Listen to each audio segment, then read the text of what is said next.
Night fell heavy over South Atlanta, soaked in humid mist and the pale glow of streetlights bleeding through thin rain. A freight train wailed in the distance, echoing through the warehouses by the docks. Sergeant Naomi Carter, a black officer from the Atlanta Police Department's Special Crimes Unit, killed the engine of her black Dodge Charger and checked her watch, 11:42 p.m. The last message from her partner, Detective Marcus Hale, read only one line. Got something you'll want to see. Warehouse 17. Come alone. Naomi's fingers tapped the steering wheel in thought. For 6 months, she had been secretly investigating the disappearance of over $3 million in seized evidence funds. Every time she got close, files vanished, witnesses withdrew, or supervisors transferred without reason. Someone powerful was burying the truth, and she suspected it came from inside the department. She stepped out of the car, rain soaking her jacket. The docks were silent except for the rhythmic drip of water. Her instincts whispered danger. Her boots splashed against wet concrete. The door of Warehouse 17 stood ajar, a faint yellow light flickering from inside. Marcus, she called softly. No answer. Just the rain. She pushed the door open. The metallic smell hit first. Oil, rust, and blood. A man lay face down in the middle of the floor, blood pooling beneath him. Naomi knelt, turned him over. A middle-aged man in a dark vest, a pistol beside his hand, still warm. Then she saw the badge clipped to his chest, DEA Special Agent Thomas Walker. Her pulse froze. What the hell? She touched his neck. No pulse. Then, sirens. Flashing blue and red lights flooded the doorway. Hands up. Police. A squad burst in, guns drawn. Naomi was kneeling over a corpse with a gun in her hand. Drop it, Carter. Now. Confused but compliant. She lowered the weapon slowly, raising her hands. Wait. I just got here. Shut it. Cuff her. 2 officers slammed her to the ground. Pain exploded across her shoulder. You're making a mistake. I've been set up. Sure you have. And then she saw him, stepping from the shadows, rain dripping off his coat. Captain Rourke, her former commanding officer. Carter, he said, cold and measured. You've disappointed me. I didn't kill him. This is a setup. Enough. We've got your fingerprints on the gun, and a witness placing you here before the shots. Naomi's breath caught. A witness? That's impossible. Rourke turned away. Take her. As they dragged her out, she caught one last glimpse of the warehouse, the body, the blood trail, and her own reflection in a broken mirror. The trial came 2 months later, but the verdict had been written long before. The media swarmed the courthouse. Corrupt cop murders federal agent. Her picture filled every screen. Her name turned to mud. Her lawyer whispered one sentence before sentencing. You can't win against the system. 20 years in Stonecreek Penitentiary. As the guards led her away, Naomi caught sight of Marcus Hale sitting in the back row, avoiding her eyes. In that single glance, she understood everything. Marcus was the one who betrayed her. Stonecreek Prison lay deep in the cold forests of southern Georgia. The air smelled of rust, sweat, and damp earth. On her first day, every stare she met was filled with either hatred or amusement. Cop, huh? A red-haired inmate sneered. Bet it's fun being on this side for once. Naomi said nothing. The cell door slammed shut behind her with a weight that felt eternal. That night she lay awake, eyes fixed on the cracked ceiling, replaying the moment at the docks again and again. Honor, freedom, trust, all gone. But something still burned inside her. Not hatred, but truth. She swore she wouldn't die in that cell. She would return. She would expose them all. A voice came from the bunk above. You're Naomi Carter, right? The cop who killed a Fed. Naomi didn't answer. The woman laughed. You'll learn quick, honey. Angels don't live long in hell. Naomi closed her eyes. But behind them, she saw Marcus's guilty stare. Rourke's cold eyes. And she knew. Something inside her had changed forever. Outside, the prison searchlights swept across the yard, painting her face in pale white. Naomi Carter, the officer, was gone. In her place rose something new, something forged from betrayal and darkness, a shadow that would one day return. 3 months into her sentence, Naomi Carter learned one thing. Stonecreek Prison wasn't built to hold people, it was built to break them. From the 5 a.m. siren to the 10 p.m. lights out, every rule, every sound, every stare was designed to strip away humanity. She was placed in Block D, the violent offenders ward. The air reeked of bleach, sweat, and rust. The walls sweated moisture, and so did the people trapped inside them. On her first day, she nearly got into a fight when she refused to pay protection fees to the inmates led by Maya Knox, a hulking ex-bodyguard from a Florida drug cartel who wore a human tooth necklace. That morning, as Naomi lined up for food, Rita stepped in her path. "Welcome to Stonecreek, cop. Everyone pays here. You're no exception." Naomi's eyes were calm. "I don't owe anyone a damn thing." Rita sneered. "You'll learn soon enough." The punch came fast. Naomi dodged and struck back. Quick, precise, trained. Rita hit the table hard. The cafeteria exploded in chaos. By the time guards arrived, Naomi's lip was bleeding. They dragged her off to solitary. 3 days in darkness. No sound but her own breathing. No window, only a slit of light across the floor. She wasn't afraid of the dark. She was afraid of what silence made her hear. The courtroom. The laughter. Rourke's cold eyes. Marcus's lowered head. They wanted her broken. But Naomi made a promise in that cell. She would never give them that satisfaction. When she returned to Block D, something had changed. No one dared touch her again. Even Rita avoided her gaze. But someone else started watching her. His name was Doc Rivera, a wiry Latino inmate with round glasses and a calm smile. 15 years for federal network intrusion. He worked in the prison's computer repair shop. Their first conversation happened when Naomi was assigned to clean his area. "Cop, right?" he said, still typing. Naomi frowned. "Word travels fast. Faster than electricity in here," he smirked. "Heard you were framed." She froze. "And you believe that?" "I believe data, not people," he replied. "But if you're looking for revenge, I might be useful." "I don't need help," she said sharply. "Suit yourself," Rivera said. "But you'll need someone who knows how to find erased files. Trust me, what you're after isn't written on paper." His words echoed in her head for nights. He was right. Everything, her case files, footage, reports, had been erased. To find the truth, she'd have to follow the digital trail. Winter came early. The cold seeped through cracks in the walls. Naomi was reassigned to assist Rivera in the workshop. Among piles of broken wires and outdated computers, he taught her how to access Stonecreek's internal network. "This," he said, pointing at a terminal full of blinking code, "is the artery of this place. Messages, transfers, surveillance logs, all of it runs through here. If you know where to look, you can read even the warden's private notes." Naomi blinked. "You mean they keep records that aren't official?" Rivera nodded. "Stonecreek isn't just a prison.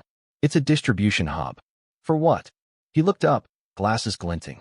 "Drugs, weapons, people, and part of the profits are funneled through the Atlanta Police Department." Naomi felt her blood go cold. "You're sure?" He smirked. "Before I got caught, I hacked the DEA. Trust me, I can smell corruption." That's when it hit her. The organization that destroyed her wasn't just a few dirty cops. It was a syndicate, a web of power stretching through every level of law enforcement. And at its center was Captain Rourke. One evening, Naomi was summoned to the warden's office. When she entered, Rourke was waiting, wearing his tailored suit and that same reptilian smile. "Naomi," he said softly, "you look better than I expected." She glared. "Didn't know you made house calls to the people you ruin." Rourke chuckled. "I'm here to negotiate." "Negotiate? Some people still want to help you. If you sign a full confession and drop your appeal, I can reduce your sentence to 10 years. You'll walk out early, with employment." Naomi stared at him. "In exchange for my silence, right?" He leaned back, unblinking. "I call it a second chance." She smiled, cold and sharp. "What you call mercy, I call bribery. And I don't sell my truth, Captain." Rourke stood, smoothing his jacket. "You don't understand the game, Naomi. Everyone's a pawn. Pawns that don't obey get removed." When he left, Naomi's fists bled from her nails. She whispered to the empty room. "Then I'll become the pawn that flips the board." 3 months later, chaos erupted. A small riot broke out in Block D. Inmates attacking guards to steal drugs. Sirens blared across the prison. Naomi and Rivera were in the workshop when alarms screamed. "Now," Naomi said, "this is our chance." Rivera hesitated. "We'll get killed if." "Trust me." With the network temporarily offline, Rivera booted the old system. Lines of code flickered. "We've got 3 minutes before the reboot," he muttered. Names scrolled across the screen. Rourke. Marcus Hale. offshore accounts, and one note that made Naomi's blood run cold. Walker, DEA, must be handled before report submission. Agent Thomas Walker, the man she was accused of killing. They ordered his death and made her the scapegoat. 30 seconds, Rivera shouted. Naomi snatched a small USB drive and copied the files, hiding it inside her boot just as the guards stormed in. When they left the shop, no one suspected a thing. That night, Naomi lay awake, heart pounding. She had proof, a thread that could unravel everything. But first, she needed to get out. Outside her cell, the searchlights swept across the yard. The walls seemed to breathe, to watch. Winter winds screamed through the cracks of Stonecreek's decaying walls, carrying the smell of rust and sweat. 3 years had passed since Naomi Carter entered the prison. She had learned how to survive, speak little, watch everything, and trust no one, except Doc Rivera. They made an unlikely pair, a black ex-cop and a Latino hacker. By day, they worked silently. By night, they whispered in code, memorizing names, accounts, and connections Rivera uncovered. Naomi kept it all in a tiny notebook wrapped in plastic, hidden beneath a loose tile in the shower. She knew she was playing with fire. But fire, she thought, was the only thing that could burn away the darkness. One morning, Naomi was called to the infirmary for a routine checkup. The nurse, Lillian, had worked there over 10 years, calm, gray-eyed, and strangely kind. "I heard you used to be a cop," Lillian said, checking Naomi's pulse. "Must be different out there." Naomi smirked. Different enough to never trust anyone again. Lillian leaned closer, whispering, "Be careful, Carter. There are things here you're not meant to see." Naomi frowned. "What do you mean?" Lillian squeezed her arm gently. "The walls have ears. The halls have eyes." That phrase haunted Naomi all day. When she told Rivera, he only nodded. "Yeah. Word is, some inmates get transferred the moment they learn too much." One last week. Suicide, they said. Naomi's jaw tightened. "Then we move faster." "What's the plan?" She looked out through the barred window at the gray sky. "We need a distraction, something big. Like a fire." That evening, Naomi approached Rita Knox, now the de facto queen of Block D. "I need rubbing alcohol and disinfectant," Naomi said. Rita raised an eyebrow. "Planning to make a bomb?" Naomi smirked. "Just cleaning up a few messes." Rita stared for a moment, then laughed. "Fine, but you'll owe me. There's this new guard, Deborah. She's been giving my girls a hard time. I want her embarrassed." 2 days later, Deborah slipped and fell in front of the entire yard after someone sawed through her chair leg. Rita roared with laughter. "You've got guts, Carter.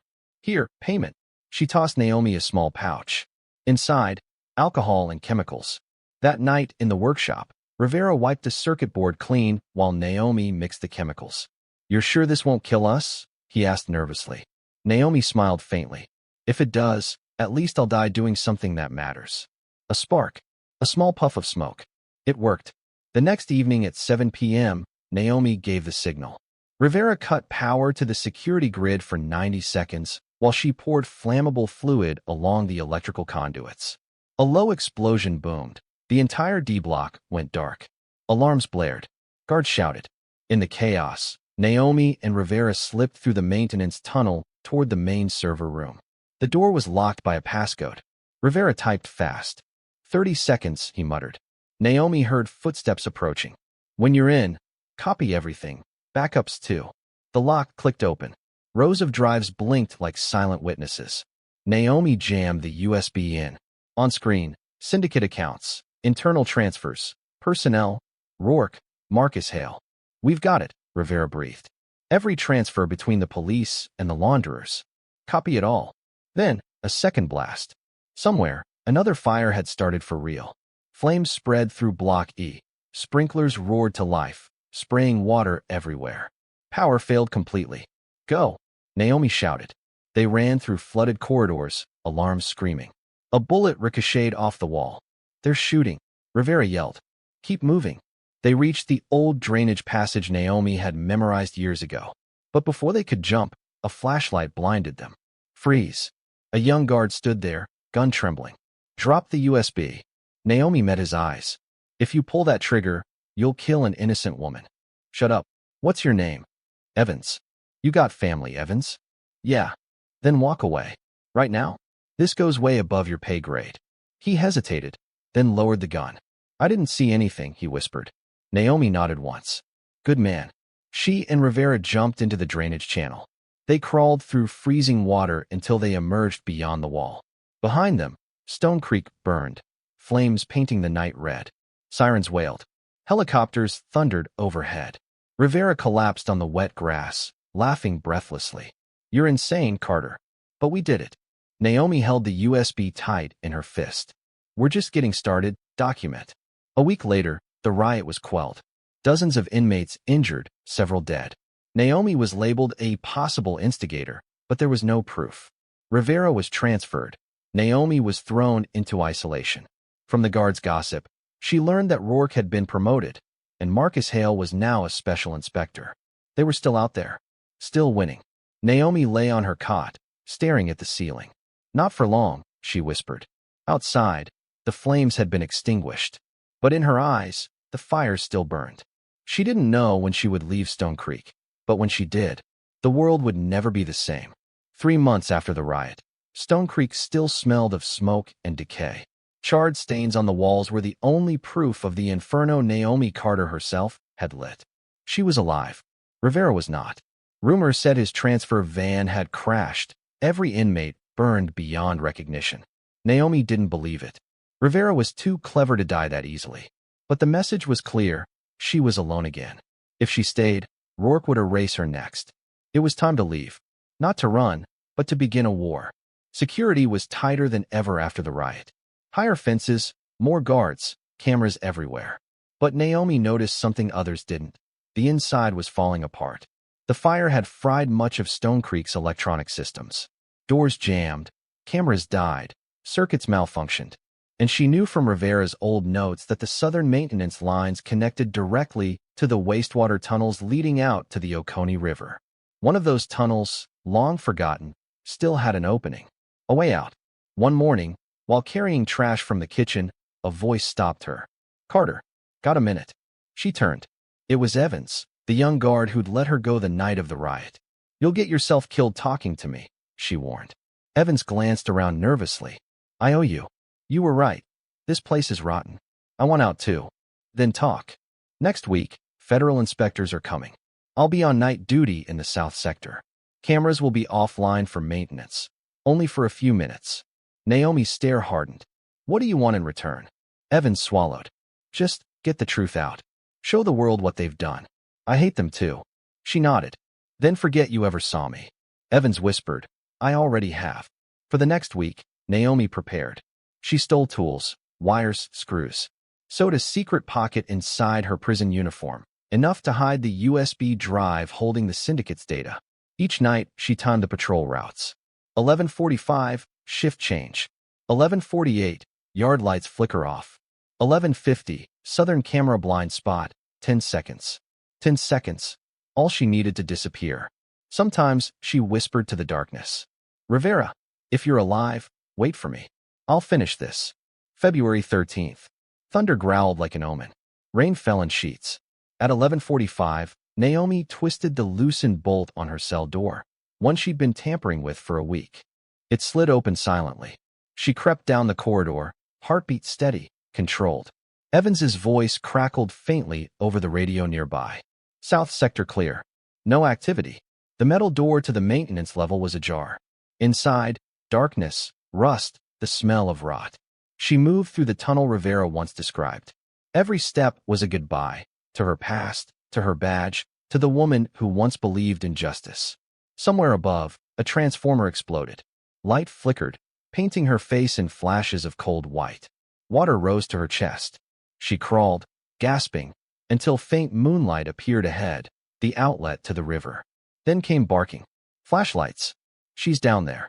Naomi plunged into the freezing current. The Oconee swallowed her whole, her fear, her shame, her name. When she woke, she was lying on muddy ground under gray skies. Rain still fell. In the distance, the lights of a small town, Hawthorne, 30 miles from Stonecreek. She stole a coat from a porch, limped to a truck stop by the highway. A middle-aged woman behind the wheel stared at her soaked clothes. You okay, honey? Naomi nodded. Got robbed. Just need a ride to Atlanta. Hop in. Halfway down the road, the driver asked, "What's your name?" Naomi paused, then said softly, "Maya. Maya Knox." The name felt like rebirth, a baptism in blood and rain. Naomi Carter had died in that river.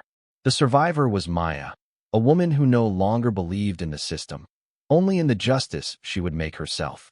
3 weeks later, Maya rented a small apartment in West Atlanta. She cut her hair short, dyed it black violet, changed her posture and speech. With stolen cash and grit, she bought an old laptop, prepaid SIMs, and a black market pistol. Every night she sat by the window, decoding the data on the USB. Names, accounts, photographs. Rourke, Marcus Hale, politicians, police captains, businessmen, all bound to one word, Syndicate. She mapped their network on the wall, red strings connecting faces. And at the center, Rourke's cold eyes. Under the dim light, Maya whispered, "You buried Naomi Carter. But Maya Knox will bury you." The TV reported. Authorities confirmed the death of former officer Naomi Carter in the Stonecreek fire. Body not recovered. Maya turned it off. Her reflection in the dark screen stared back, alive, unchained. If the world believed Naomi Carter was dead, then she was free. Free to hunt. Free to deliver justice on her own terms. She opened her laptop and typed. Target number 1, Marcus Hale. Current address, North Atlanta. Occupation, Special Inspector. Crime, conspiracy to murder DA Agent Thomas Walker. Sentence, to be decided. Maya leaned back, exhaled slowly. Outside, headlights swept across the wet streets. A new chapter had begun, one written in shadows, vengeance, and fire. Atlanta's nights were as restless as ever. Cars roaring, neon lights bleeding red and green onto rain-slicked streets. But Naomi Carter no longer existed. In her place lived Maya Knox, a shadow with no name, no country, and no past. Her third-floor apartment in West End was bare. A bed, a desk, and a wall covered in notes, photos, and red threads connecting names. At the center, in crimson ink, read, Marcus Hale, must pay. For 2 weeks, Maya watched Marcus Hale. He was now a special inspector, investigating corruption, irony at its finest. He lived in a suburban home in North Atlanta with his new wife and 6-year-old son. By day, he was the perfect father. By night, he drove to a decaying industrial building, the Syndicate's meeting place. Maya photographed every face, recorded every plate, traced every bank account. Revenge required patience and precision. One rainy evening, at a small cafe near Midtown Station, a man dropped a folded newspaper on her table. Inside was a note. Rivera's alive. 11 p.m., Jackson Bridge. At 11, Maya stood under the drizzle on the empty bridge. "Don't turn around, Carter," said a voice behind her. Her heart stopped. She knew that voice. Rivera? Yeah, didn't die so easy. I had people on the inside. He stepped into the dim light. Thinner, older, but eyes still sharp. "I kept digging," he said. "The Syndicate runs deeper, into the State Bureau, even the DEA. "Why find me?" she asked. "Because you have the USB with the transactions between Rourke and Hale. And I have what you don't. Access to the Syndicate's financial network." She met his gaze. "Then we do this together. No mistakes." Rivera smirked. "You never made mistakes, Carter. You were betrayed." From that night, they worked as one. Rivera's hideout became their war room. Screens, cables, encrypted messages covering every wall. He discovered Marcus's company, Fort Shield Security Group, was laundering Syndicate money through offshore accounts.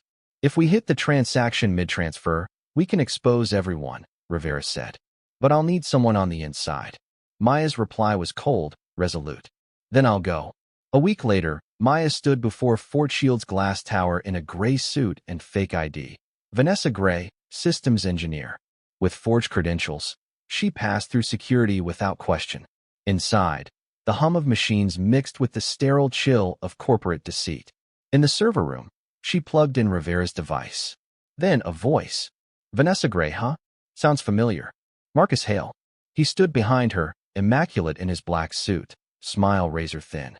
"I'm just running diagnostics," she said calmly. He stepped closer, studying her face. "That voice, have we met?" Her pulse pounded. "I don't think so, sir." Marcus smiled faintly. "Careful with the cameras on floor 3, they've been glitchy." Her stomach turned. He knew. He was testing her. She finished the upload and left. As the elevator doors closed, Marcus's eyes lingered, cold, calculating, afraid. That night, in the safe house, Rivera stared at the monitor. "Jesus, it's all here," he whispered. Every dollar laundered through Fort Shield. Rourke's cut, Hale's signature. The screen glowed with proof, transaction logs, offshore accounts, encrypted messages. Maya's voice was a whisper of steel. "We've got him." Rivera nodded. "We can leak this." "No," she said. "He's going to confess." She reached for her gun. "And I'll make sure he does." 2 nights later, Marcus went to his favorite bar in Midtown. Maya was already there, short hair, black dress, smoky eyes. "Inspector Hale," she said, smiling faintly. "Can I buy you a drink?" He raised an eyebrow. "Do I know you?" "Not yet, but you will." They sat in the corner. When his glass was half empty, she slid a small USB across the table. "You recognize this?" His face drained of color. "Who are you?" Her lips curved. "The woman you betrayed." He froze. Maya lifted the silenced pistol under the table. "Sit down, Marcus." He obeyed, trembling. "What do you want?" "The truth." "What did Rourke tell you that night?" Marcus hesitated, then whispered.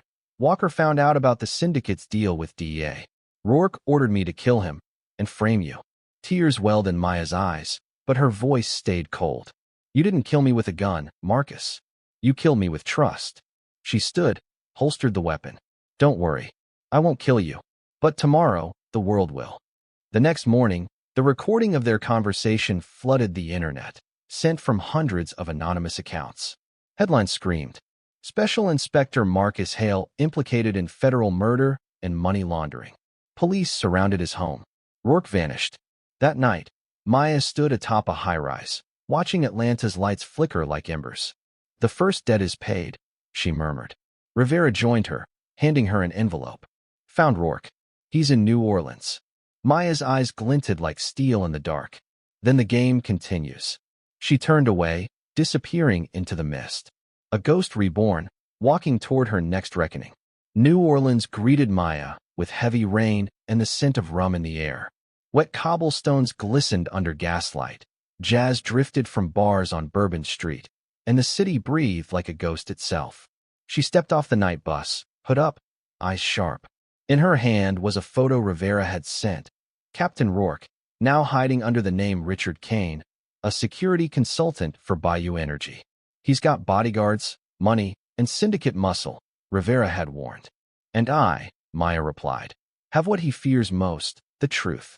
For 3 days, Maya lived above a music shop, the air filled with lonely saxophone notes each night. By day she watched the docks, tracking Rourke's SUV to the Bayou Energy office. At night, he returned to the St. Gabriel Hotel, occupying the top floor like a king in exile. Through her lens, Maya saw what time had done. The wrinkles, the stiffness, but not the cruelty.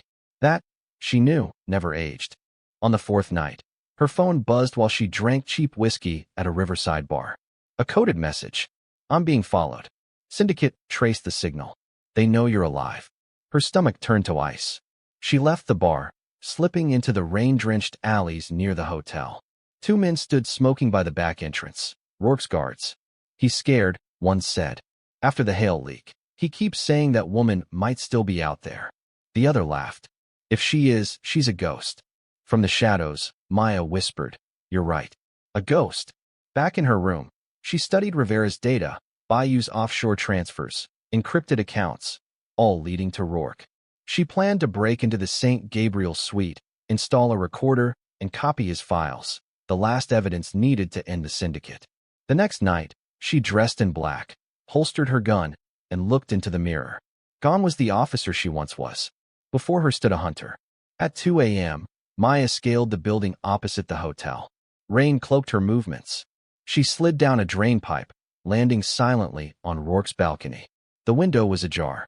Inside, he sat at his desk, speaking on the phone. "No, I'm not leaving. Hale's dead. She's dead. We're safe." She waited. When he went into the bathroom, she slipped in, planted the recorder, and plugged in the USB. The laptop lit up, syndicate transfers, Walker case, internal contacts. She copied everything. Then, a click. The bathroom door opened. Rourke stepped out, gun in hand. I knew it, he said slowly. No one dies that easily, Naomi. Maya didn't flinch. You've aged, Rourke, she said. But your venom's still the same. You shouldn't have come back. I gave you a way out once. You call 20 years in Stonecreek a way out. He chuckled. You think you can kill the Syndicate with a few files? No, she said coldly. I'll destroy it with your confession. She raised her gun. You won't shoot, he smirked. You're still a cop inside. Wrong, Maya whispered. I was. Lightning flashed, then gunfire. The bullet grazed his shoulder, sending him sprawling. Blood spread across the carpet. He laughed, wheezing. You still want to hear the truth, don't you? She aimed at his head. Talk. Walker wasn't the target, he rasped. The DEA was. He found the Syndicate's organ trafficking route through Mexico. If he reported it, we'd all fall. I followed orders from higher up. The Syndicate's not just in the police, Carter. It's in Washington. Whose orders? She demanded. He smiled weakly. You'll find out. But you won't live to tell. He pressed a button on his watch. Footsteps thundered outside. Maya rolled aside as guards burst in. 2 shots, both fell. Smoke filled the suite. Rourke crawled toward the shattered window. It's over, Rourke, she shouted. He looked back, blood on his teeth. No, it's only begun. Then he laughed and threw himself through the glass, plunging 13 stories down. 15 minutes later, police swarmed the scene. Maya was gone, driving north in a stolen pickup. She listened to the rain hammering the windshield. In her pocket, Rourke's confession and all his files. The radio blared. Richard Kane, security consultant at Bayou Energy, found dead after a fall from the St. Gabriel Hotel. Police suspect foul play. She switched it off. Silence filled the cab until her phone vibrated. A message from Rivera. I'm safe, but they know me now. There's someone else, the one who gave Rourke his orders. Meet me in Chicago. Maya stared at the rain-blurred lights ahead. Washington. Chicago. How deep does this shadow go? Her grip tightened on the wheel. If justice doesn't exist, I'll build it, even if it's built on blood. The truck disappeared into the storm, and the city of New Orleans sang behind her. A requiem of jazz for the death of a man, and the rebirth of a ghost named Maya Knox. The wind off Lake Michigan sliced like knives. Chicago in November was bone cold, a city that chewed up the living and buried the rest in silence. Maya Knox stepped off the midnight bus in a leather coat and hood, her breath fogging the air. On a nearby screen, red letters scrolled. Breaking news. Bayou Energy under federal investigation. She smiled faintly. Rourke's death was still echoing. But he'd been just a pawn. The hand that moved him, the one that ordered Walker's death and framed her, was still out there. Rivera's intel pointed to a man in Chicago, Samuel Greer, CEO of North Arc Logistics, and, in truth, a ghost from the intelligence world named Simon Rothwell. Rivera waited in an abandoned garage on the city's west side. When Maya arrived, his face appeared in the phone's glow, thinner, but sharp as ever. They're hunting us, he said. Rourke's death shook the Syndicate. Good, Maya replied. When a snake's head is cut, the body writhes. He opened his laptop, video footage of Greer at a charity gala, surrounded by politicians and generals. That's him, Rivera said. Former CIA. He gave Rourke the order to kill Walker. He's the Syndicate's new kingpin. Maya's eyes narrowed. He looks like a savior. Rivera's tone turned bitter. The worst monsters always do. North Arc's headquarters rose from downtown like a blade of glass. Maya watched from across the street, camera lens tracking every move. At night, she followed one of their trucks to a warehouse beyond the city, fenced, guarded, unmarked. Inside were medical containers labeled human organs, fragile. Her blood froze. Walker's investigation, the one that destroyed her, was still alive. She filmed everything and sent the footage to Rivera. We just need the main server data, he said. If I get that, the Syndicate's done. Then I'll go in, Maya replied. 2 days later, she entered the tower disguised as a maintenance tech. Her forged badge passed the scanners. The elevator rose to the 32nd floor data center. When the doors opened, Samuel Greer stood waiting, coffee in hand, smiling like a man greeting an old friend. Lieutenant Carter, he said. She froze. How? He shrugged. Rourke left breadcrumbs. I've been watching since New Orleans. He studied her, amused. You've done the impossible, took out Hale and Rourke. But you still don't understand. The Syndicate has no head. Cut one link, 10 more rise. Maya drew her pistol. Then I'll burn the whole chain. He chuckled. You'll die first.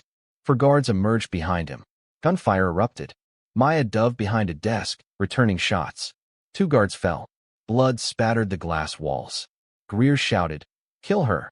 She smashed a fire extinguisher. Smoke filled the room. A bullet grazed her shoulder. Pain flared white-hot. She leapt over the balcony rail, dropped one floor, and slammed into the wall below. Above, Greer's voice echoed. "You can't escape, Naomi. You're chasing ghosts." She looked up, bleeding, and hissed. "Ghosts don't die, they just come back." She triggered a small charge Rivera had built, a hack-linked EMP. The lights went out. Alarm screamed. Maya vanished into the stairwell as chaos consumed the tower. Snow had started to fall. Maya ran through the alley, clutching her arm, dialing Rivera. "I have the data. He's still alive." His voice was ragged. "Get out. I'm uploading North Ark's files, but someone found me." Gunfire crackled through the line. "Rivera? Doc, silence." Then a message appeared on her screen. "If you're reading this, I'm dead. The full Syndicate archive is uploading to the public net. Finish what we started. R." The words blurred as tears mixed with the snow on her cheeks. 2 days later, the world erupted. Chicago Corporation linked to international organ trafficking. Former CIA agent wanted by the FBI. Samuel Greer had vanished. But the Syndicate's secrets were everywhere now. In a dark room, Maya sat with her arm bandaged, watching the news. Rivera was gone, but he'd kept his promise. The truth lived. She played his final recording. "Naomi, if you survive, don't let hate consume you. Let the darkness serve justice, not replace it." Maya whispered, voice trembling. "I will document. I promise." Morning mist drifted over Chicago. Maya walked the bridge above the frozen lake, coat pulled tight.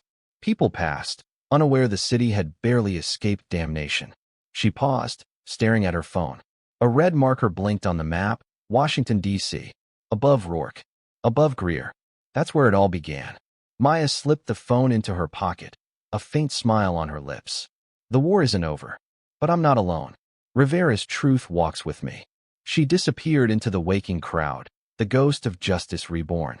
And as the wind swept across the lake, it seemed to whisper her name. "I am the shadow that never fades." The train carved through the night, leaving Chicago behind in fog and silence. Maya sat in the last car, her coat drawn tight, eyes fixed on the streaks of light racing past the window. On her phone, a headline glowed. Samuel Greer, former CIA operative and Syndicate leader, wanted nationwide. But she knew Greer hadn't died. He was returning to the source, Washington, D.C., the birthplace of Syndicate. In Rivera's old notes, one name was underlined. Top level, the director, real name, Elias Monroe, former national security advisor. Monroe, the man who spoke on TV about justice and global security, was the architect of the empire that had destroyed her life. He would be the last. Washington was nothing like the pictures. Beyond the marble glow of the Capitol lay streets patrolled by black SUVs and unseen eyes. Maya rented a room near the subway, where the homeless slept among flickering lights. Each morning she watched Elias Monroe leave his Georgetown mansion for the Federal Security Council office. Each night, he dined with senators and CEOs under crystal chandeliers. To the world, he was a patriot. In Rivera's files, he was the devil in a tailored suit. At dawn, in a Capitol Hill cafe, a middle-aged black woman left a folded newspaper on Maya's table. Inside was a note. Greer captured. Monroe preparing to leave the country. 11 p.m. tomorrow, Jefferson Hall conference. Maya looked up. The messenger was gone. If true, this would be the final chance, one night before Monroe vanished forever. And she intended to end it there. All day, Maya prepared in silence. She cleaned her Glock, packed the recorder, and replayed Rivera's old message. "Don't let the darkness consume you. Justice is truth illuminated." She glanced at her reflection, pale, hollow-eyed, but unbroken. Not a cop, not a convict, just a survivor standing between light and shadow. She tied Rivera's bracelet around her wrist, her promise to him. 11 p.m., Jefferson Hall, overlooking the Potomac. Inside, violins sang, crystal glasses clinked. Maya slipped in through a side entrance, wearing a simple black dress and a fake press badge. She blended with the crowd until she saw Elias Monroe on stage, smiling for the cameras. "Justice must be protected by strength," he said. "But power always comes with a price." Maya whispered, "And yours was blood." She moved toward a side corridor leading to the control room, the building's data hub. But before she reached the door, a hand gripped her shoulder. "Late again, Lieutenant Carter." Samuel Greer stood before her, face gaunt, eyes hollow but alive. "You," she breathed. Greer smiled faintly. "They told you I was captured." "Wrong. Monroe saved me." "You betrayed everyone," she hissed. "I chose the winning side." He tossed a small USB toward her. "Rivera's last message. It's Monroe's direct order, Walker's murder, and yours." "Why give it to me?" she demanded. "Because the Syndicate betrayed me too. Monroe plans to erase me tonight. Better you finish me than him." Chaos erupted down the hall. Monroe was leaving the stage. "Go," Greer said softly. "End it." Then he turned away. Minutes later, gunfire echoed, Greer's last choice made. Maya stepped into the main hall. Monroe turned, his eyes locking on hers. "Naomi Carter," he said calmly. "I thought Stonecreek buried you." "Not deep enough," she replied. "And I brought hell with me." She drew her gun. 2 guards lunged. She dropped them both with precise shots. Monroe fired back. A bullet grazed her cheek. She hit him in the shoulder. He slumped against a column, blood staining his white shirt. "You can't stop it," he rasped. "The Syndicate lives beyond me." "Maybe," Maya said, stepping closer. "But now the world will know." She threw the USB, connected to a hidden camera Rivera had left tied into federal networks. On the ballroom's giant screen, Monroe appeared, wounded, sweating, confessing between gasps. "Walker, DA, Syndicate, all under my command." Screams filled the hall. Journalists and politicians scattered. Maya lowered her weapon. "Justice, Monroe. It's slow, but it never forgets." She turned and walked away as police sirens wailed outside. Morning rose over the Potomac. News feeds blared. Elias Monroe shot and captured during Jefferson Hall Gala. Nationwide investigation expands into Syndicate corruption. Maya sat on a park bench, the sun warming her bandaged arm. A message blinked on her phone. "Justice served. Rivera's archive secured in federal systems." "Thank you, Agent Knox." She smiled faintly. Naomi Carter was gone. All that remained was Maya Knox, the ghost who turned darkness into justice. Looking at the sky, she whispered, "We did it, document." She rose and walked toward the sunrise, the city brightening behind her. The war was over, and for the first time in years, she could finally breathe.